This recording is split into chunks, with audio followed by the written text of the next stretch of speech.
Elle, c'est Caroline Arsenault. C'est l'une des rares femmes DJ qui mixent à Sherbrooke. Bien que les soirées de musique électronique soient plutôt occasionnelles ici, la Tribune a constaté que peu de femmes figurent dans les programmations des bars ou des événements qui proposent ce type de soirée tout au long de l'année. Jean-Michaël Guay, copropriétaire du bar Le Boquet-Bière, organise des événements hebdomadaires qui présentent 4 DJ par semaine. Pour Le Boquet-Bière, la représentation des femmes derrière les platines est essentielle. Il nous indique toutefois qu'il n'aurait pas réussi à engager plus de 25 % de DJ féminines en 2024, puisqu'il aurait du mal à trouver des femmes qui mixent à Sherbrooke. On a aussi voulu voir si le portrait était différent ailleurs au Québec. On a donc contacté Nicolas Cournoyer, cofondateur du Pique-Nique électronique, un événement emblématique de musique électronique au Québec qui vise à atteindre la parité dans sa sélection d'artistes chaque année. Leur programmation pour 2024, qui inclut également celle du festival Igloo Fest à Montréal, compte plus de 550 artistes, dont près de 42 % sont des femmes. Nicolas Cournoyer observe également que les événements de musique électronique à travers le monde intègrent de plus en plus de femmes et qu'il y a aussi de plus en plus d'offres. La Tribune est allée à la rencontre de 2 DJ sherbrookoises pour qu'elles nous parlent de leur expérience en tant que femmes dans ce milieu encore majoritairement composé d'hommes. Ça, une petite clé. Là, je vais juste chercher un peu que c'est que je mets, là, mais...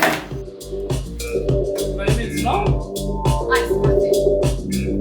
Je m'appelle Caroline Arsenault, puis mon nom de DJ, c'est DJ Care. Je me sens comme si quand je joue, je prends soin de moi, mais aussi des gens qui dansent, puis d'être connectés, tout ensemble sur le dance floor, c'est vraiment mon trip.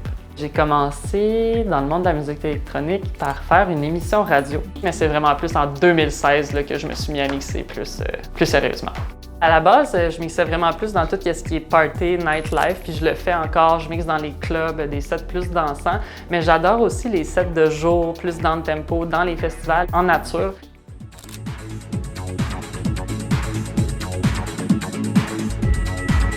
Je m'appelle Esther, je viens de Sherbrooke, j'ai emménagé à Montréal il y a environ 11 ans, j'ai envie de dire.